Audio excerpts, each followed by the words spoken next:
Perkenalkan, nama saya Melinsyah Herliani Ahab, NIM 1202184022. Di sini saya akan menjelaskan tentang transisi dari analisis ke desain menggunakan diagram interaksi. Adalah tujuan. Tujuan pertama itu jelaskan tujuan dan elemen model desain. Yang kedua, identifikasi elemen-elemen penting dari diagram komunikasi UML. Yang ketiga, buat tampilan diagram komunikasi model desain. Yang keempat, identifikasi elemen-elemen penting dari diagram urutan UML. Dan yang terakhir, buat tampilan diagram urutan model desain. Yang berikutnya ada proses map, memperkenalkan model desain. Model desain dibuat dari model persyaratan atau kasus penggunaan dan model domain. Model desain digabungkan dengan model arsitektur untuk menghasilkan model solusi. Slide yang berikutnya, di slide kelima, yaitu adalah diagram interaksi. Diagram interaksi UML adalah nama kolektif untuk diagram berikut. Yang pertama adalah diagram urutan, kedua diagram komunikasi. Nah, diagram komunikasi ini sebelumnya dikenal sebagai diagram kolaborasi, dan yang terakhir yaitu diagram ikhtisar interaksi, di mana kombinasi diagram activity dan fragment diagram sequence tersebut. Lalu selanjutnya masih di slide yang sama, itu tentang diagram interaksi. Setiap diagram interaksi UML digunakan untuk menunjukkan urutan interaksi yang terjadi antara objek selama satu atau dua skenario use case, bagian dari skenario satu kasus penggunaan. Yang berikutnya itu, diagram interaksi UML juga dapat digunakan untuk menunjukkan urutan interaksi yang terjadi antara sistem dan subsistem. Slide berikutnya itu tentang membandingkan analisis dan desain. Analisis membantu Anda memodelkan apa yang diketahui tentang proses bisnis yang harus didukung sistem. Gunakan casing dan model domain. Lalu, desain membantu Anda memodelkan bagaimana sistem akan mendukung proses bisnis. Model desain terdiri dari yang pertama komponen batas atau UI, yang kedua adalah komponen layanan, dan yang ketiga adalah komponen entitas. Yang berikutnya, slide berikutnya, yaitu tentang analisis kekokohan. Analisis robustness atau analisis kekokohan adalah proses yang membantu dalam mengidentifikasi komponen desain yang akan diperlukan dalam model desain. Selanjutnya itu masih sama, analisis kekokohan. Masukan untuk analisis robustness atau analisis kekokohan ini yaitu kasus penggunaan, skenario use case untuk use case tersebut, diagram activities use case jika tersedia untuk use case tersebut, dan model domain. Output dari analisis robustness atau analisis kekokohan ini yaitu model desain biasanya ditangkap dalam diagram interaksi UML dengan komponen desain seperti boundary service dan komponen entity-nya. Berikutnya, di slide berikutnya itu ada beberapa komponen. Yang pertama adalah komponen batas. Kelas batas atau komponen digunakan untuk memodelkan interaksi antara sistem dan aktornya, yaitu pengguna dan sistem eksternal. Nah, di slide tersebut itu terdapat gambar di mana ada booking agent dan juga reservasi IO, di mana di situ ada garis adalah room request. Nah, di komponen batas ini terdapat beberapa. Yang pertama, abstraksi layar UI, sensor, antarmuka komunikasi, dan sebagainya. Berikutnya itu penghubung UI tingkat tinggi, dan setiap komponen batas harus dikaitkan dengan setidaknya satu aktor. Slide berikutnya itu tentang komponen layanan. Kontrol atau layanan kelas komponen memiliki koordinasi, pengurutan, transaksi, dan kontrol objek lain, dan sering digunakan untuk merangkum kontrol yang terkait dengan kasus penggunaan tersebut. Di situ terdapat gambar di mana booking agent, lalu meminta room request, lalu reservasi itu membuat reservasi, lalu ke reservasi servisnya. Lalu di komponen lain ini itu mengordinasikan aliran kontrol dan pisahkan setiap perubahan alur kerja dari batas dan entitas-entitas tersebut. Slide berikutnya yaitu tentang komponen entitas.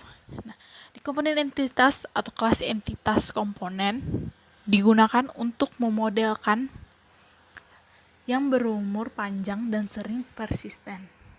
Di situ juga terdapat gambar di mana booking agent melakukan room request, lalu dari reservation membuat reservasi.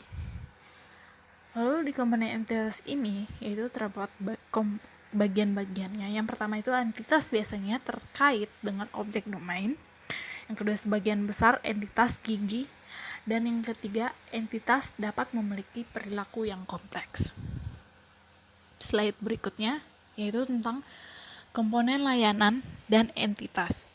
Komponen entitas akan sering memiliki komponen layanan yang sesuai. Di slide tersebut terdapat gambar yang sama, yaitu ada booking agent di mana dia akan melakukan request kamar, lalu dari reservation akan membuat reservasi untuk set room dan juga set quota price-nya. Lalu dari room service akan mencari room dan bakalan tersedia room yang masih kosong. Di komponen layanan dan entitas tersebut, di mana ada beberapa bagian, ada 2 bagian lebih tepatnya, yaitu ada objek layanan akan sering mengontrol objek entitas yang sesuai, dan objek layanan dapat mendelegasikan ke objek yang lain. Berikutnya ada komponen batas dan entitas. Komponen batas sering dapat mengambil atribut dari komponen entitas. Selanjutnya itu tentang menjelaskan proses analisis robustness. Yang pertama, pilih use case. Yang kedua, buat diagram komunikasi atau diagram urutan yang memenuhi aktivitas use case. Di dalam urutan tersebut ada beberapa bagian. Yang pertama, identifikasi komponen desain yang mendukung kegiatan use case. Yang kedua, gambarkan hubungan antara komponen-komponen ini. Lalu yang ketiga, beri label pada sesuai dengan pesan. Lalu dalam proses analisis yang terakhir yaitu ada ubah diagram komunikasi menjadi diagram urutan atau sebaliknya untuk tampilan alternatif opsionalnya. Slide selanjutnya mengenai mengidentifikasi elemen-elemen diagram komunikasi. Diagram komunikasi UML terdiri dari elemen-elemen berikut. Selanjutnya, slide berikutnya itu masih sama, mengidentifikasi elemen-elemen diagram komunikasi. Sebuah pesan dapat menunjukkan yang pertama nama pesan, panah arah, dan panah arah ini terbagi menjadi 2. Panah padat adalah pesan yang sinkron dan panah terbuka adalah pesan asinkron. Lalu yang ketiga itu nomor sequence yang menggambarkan urutan pesan. Yang keempat, daftar parameter yang diteruskan ke objek penerima. Yang berikutnya adalah kondisi penjaga yang menunjukkan pesan bersyarat. Dan yang terakhir itu adalah parameter pengembalian. Lalu di slide berikutnya yaitu membuat diagram komunikasi. Yang pertama, pilih use case yang sesuai. Pertama itu tempatkan aktor dalam diagram komunikasi. Yang kedua, menganalisis formulir use case atau diagram activity untuk use case. Untuk setiap tindakan dalam use case, yaitu pertama adalah identifikasi dan tambahkan komponen batas. Berikutnya itu identifikasi dan tambahkan komponen layanan. Lalu identifikasi dan tambahkan komponen entitas. Lalu yang terakhir, identifikasi dan tambah interaksi lebih lanjut.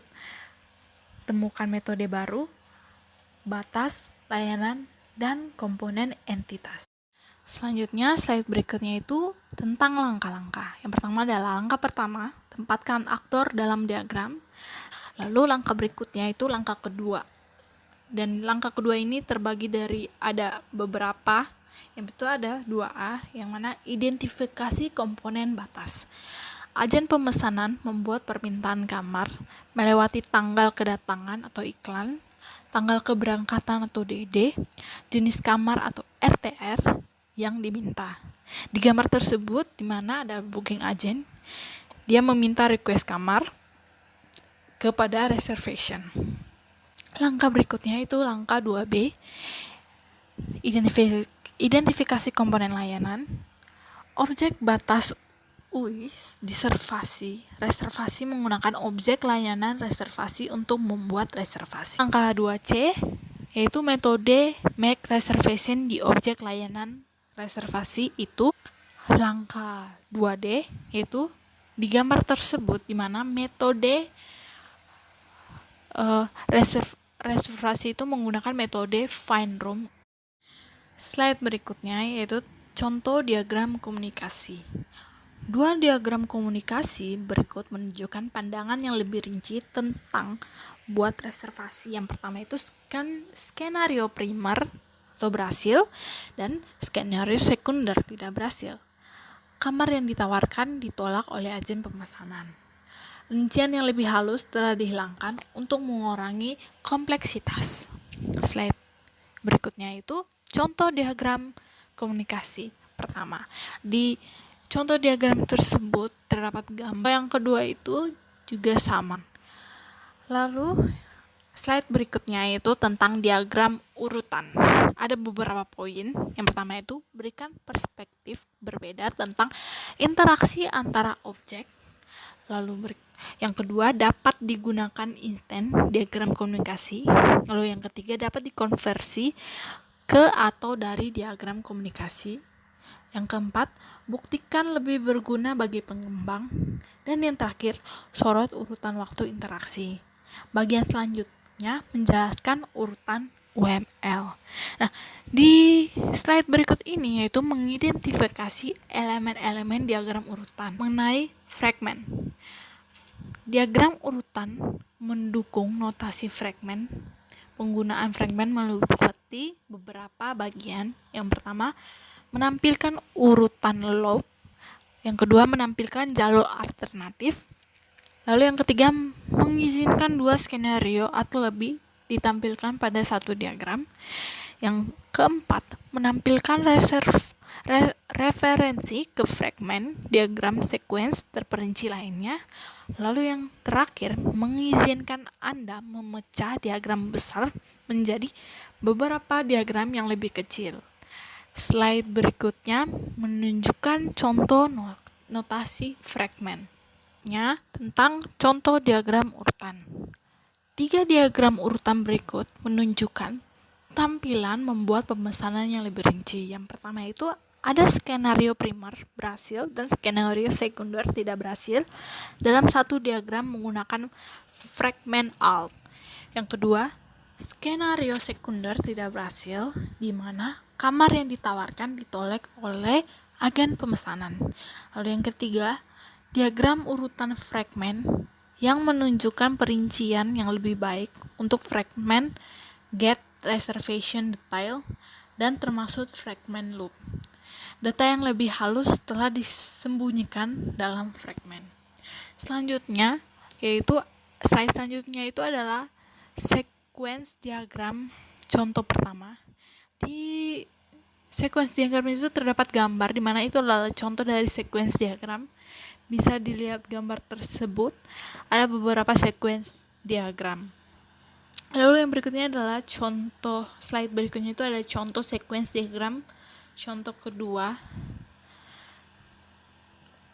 Lalu di slide berikutnya juga ada contoh sequence diagram.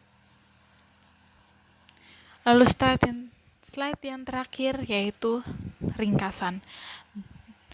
Diagram interaksi digunakan untuk mengidentifikasi komponen desain yang memenuhi kasus penggunaan, dan interaksi objek dapat divisualisasikan dengan UML, yaitu diagram komunikasi dan diagram urutan. Sekian dan terima kasih.